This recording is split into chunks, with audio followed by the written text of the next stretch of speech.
بقدامنا حجتها مجمرات إيه تتوقفت نعيا أبتقامي تقري أبناي معتفيت بركي قدامنا ساريماتني كابي حليفة نتي نتا أولعة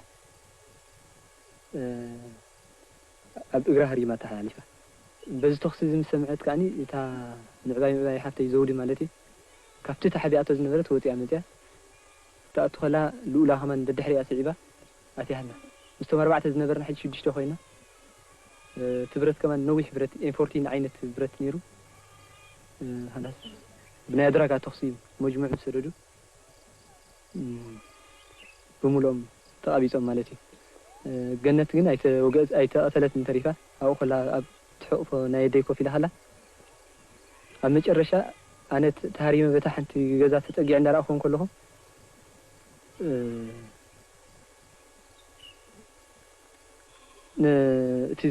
بسانجاي متي وانا نتا نجنت كأطلع الله بسانجا متي حجي كجرف هذا هوني أطلع ده هون زبل ترتر ناقور كله أب هيوتي متي تكس جيرو الجيبو نب ما عنده كس جيرو تجيوا حجي بزخت أجع الله كلهم جيرو عندنا سحيبه كيك أثلا أو خلو تنكف في الوقت راح تمنيس حجي بتاز تنكف أنا يتخرى بدأ 5 جرا حقيقة لحر عندنا خلا يجزي تطويله كلا يجزي ونعكينه مليس عكينه أما أهل كبلا الجيبه صوت مسبلة عندنا ونفلت إلى 5 جرا بحب كيوتات جنا خي وقع كله مالي الجيبه شعو الجيبه بيشعو هلو صاريتو حديقات سنجة نا 14 سنجة عند الزهون تخيلوا أو اشتخب دقتي متعالى أو خلا دبل دنس ترح يرا خلا نلعن تطويلات تميلة دحر نتي سنجة وتقولوا خير كله دم تر ناله خيدو كافت الزراعي إن نعي وترو زي مالتي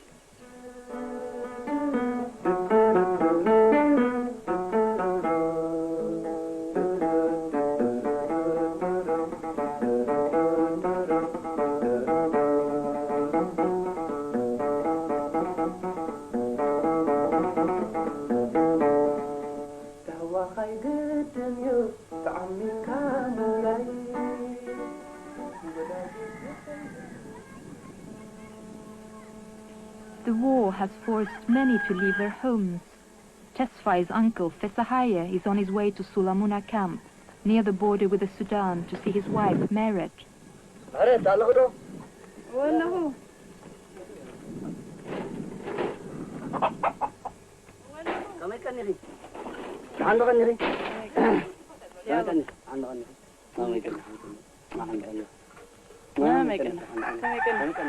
Meret Walda Selassie is from Asmara, the capital of Eritrea. But, as a refugee within her own country, she has had to adapt to life in the rugged northern mountains. There, she has built a new home among 8,000 other displaced people, mainly women and children.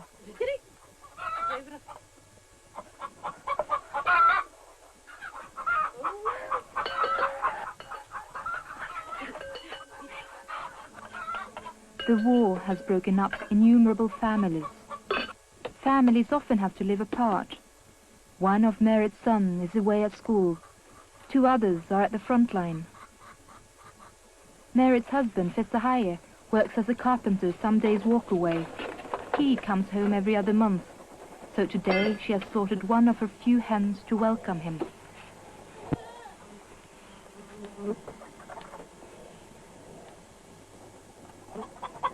Chicken, however, is a luxury. Usually it's nothing more than bread with a sauce and some tea.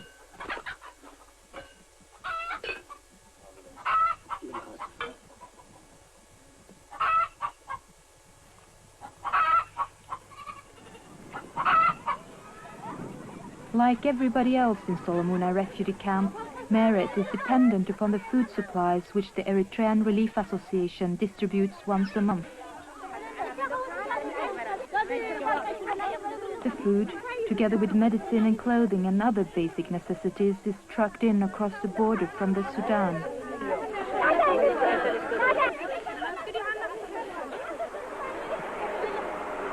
And, more recently, food has been allowed in through the Red Sea port of Massawa. However, Many international relief agencies have been reluctant to give and reluctant to publicize what they give to people living under the control of the Liberation Front. As more areas come under the administration of the EPLF, the stability of everyday life increases. In the refugee camp, a small cooperative has been opened.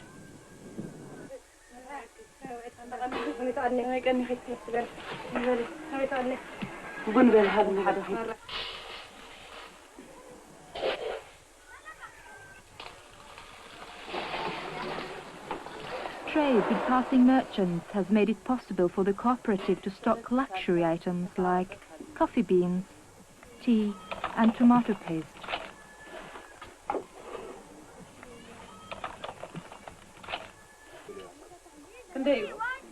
Merit can buy here when relatives abroad send her money.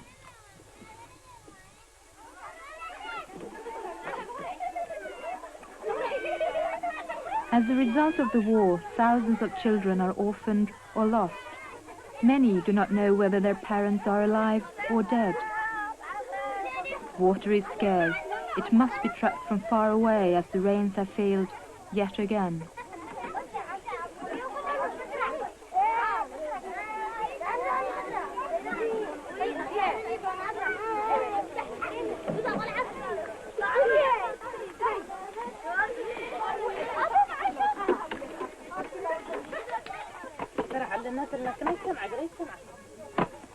Merit herself lost a child in the war and her first husband. أنا أنت رأيني أتي هلو كنتات نايتي مجزأتي أتقال سينا يدكي نايس وأتنا ترديهم وتأم أنت قد هاجر من أنت تقصي مالتي أنا جنا أزمري رزنجر زي مساعته أثناء أخل كتمة بريرة نفسي يدكي نمعكاب أبزواو جنبار دكي كدحنن كمهرن كعبن مسيء عبي خاء نعدومي قالوا صلاة أنا خاء سنكت وقعتي لعل عقمي بركت بمبالي ينبر أنا زفطت له إليه يبدو بزحت من الغمان يبدو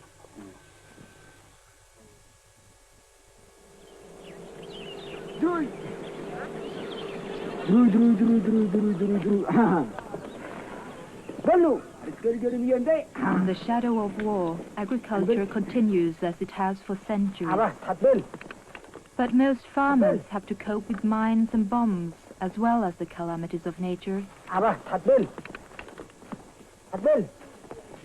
In areas which used to be self-sufficient, there is now a constant struggle to produce enough food to survive.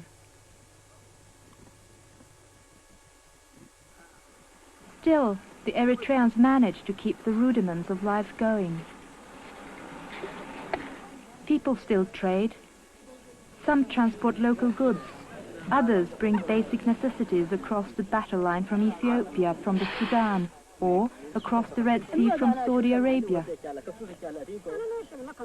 Both Sudanese pounds and Ethiopian birr are used. There is always a bargain to be made, a deal to be haggled over, and a sense of economic vitality that the war has not managed to diminish.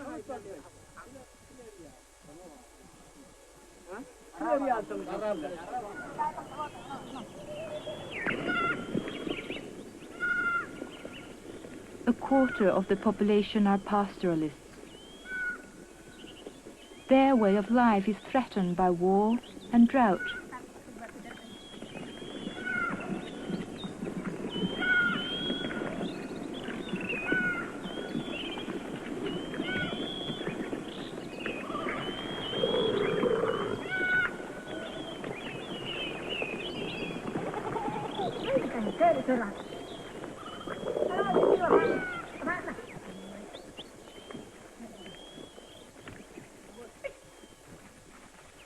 They are especially vulnerable to air attacks.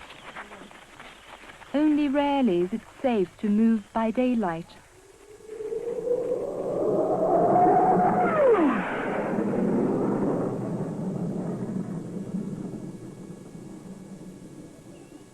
Ten-year-old Amna made the mistake of running when the fighter aircraft came.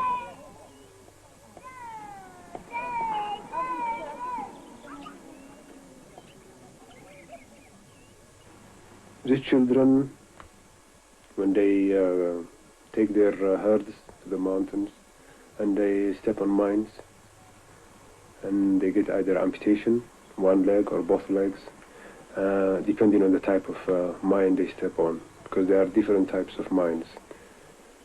What we encounter on the mountainsides, of course, are the types for to maim or injure humans. And among them we have also quite a lot of mines that are meant to give minimum damage.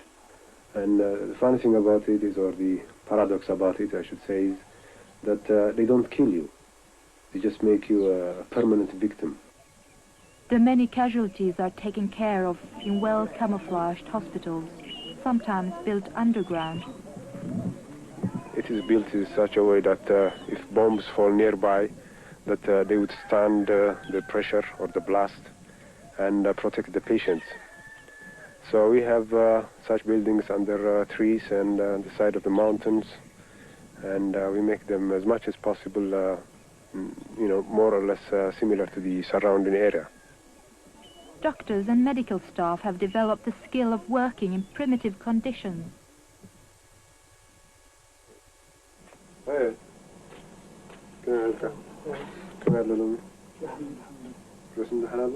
This patient came from the front line, and he has a napalm burn. He's a teacher, and he was teaching some of the fighters in the front line, in the trenches. And a plane suddenly appeared.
The scars are many. Only when Eritrea gains peace will the extent of the physical and psychological wounds of the 3-decade-old war really be known. Meanwhile, an extensive educational program continues. The focus on education is only part of the social revolution taking place both in the base area and at the front line. All age groups participate in vocational training and literacy programs. Tesfai's wife, Mebrat, teaches in one of the many hidden schools in the valleys.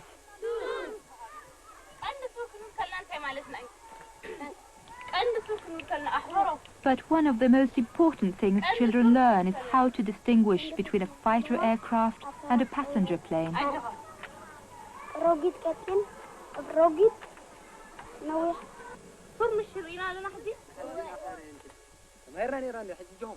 In addition to being a fighter, Tesfai is a teacher who educates his comrades.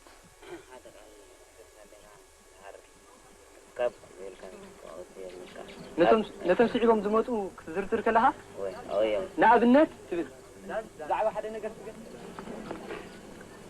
تبد هجي أملك إنسان تريني ترملك. Communal life and work helps Tesfai cope with the pains of his past. قدم تي بدحرتي نايتي جزانا مقتلتي كبكي ولا أحمق خنثات وتاودي أنيره كمون بسورة قاعد وت أي قدفن النيرو ولا نايمش إننا عينت بسورة وتيجن لك كم توم ترر تستقعد التخينة.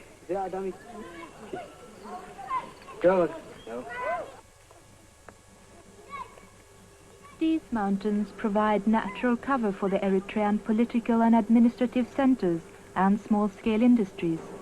When dusk falls, daily work commences in the factories.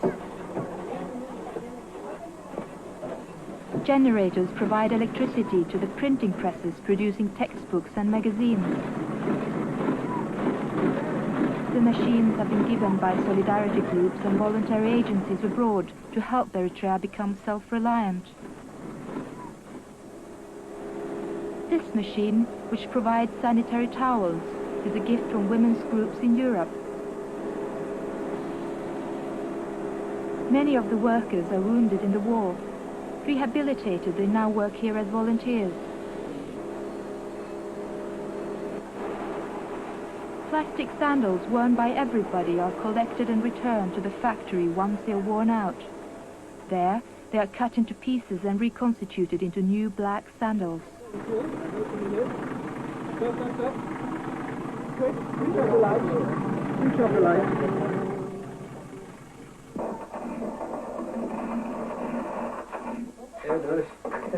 This video produces educational and political programs to the fighters. During the past year, the Eritrean army advanced close to Asmara, the capital. At last, an end to the war is in sight. The Eritreans say they must have the right to determine their own future. Only when this is recognized by the international community will Eritrea's 30 years of solitude finally be over.